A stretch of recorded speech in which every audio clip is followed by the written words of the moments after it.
दुनिया बनवला तू ही वाहिरे खुदाई, काहे ना बनवला दर्द दिल के दवाई।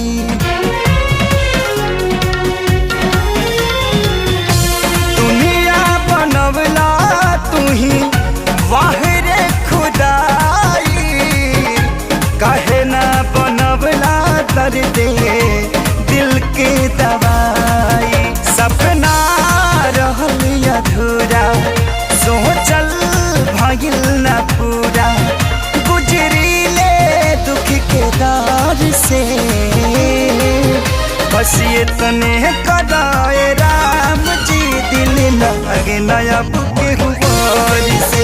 बस ये तने कदाए राम जी, दिल लगे ना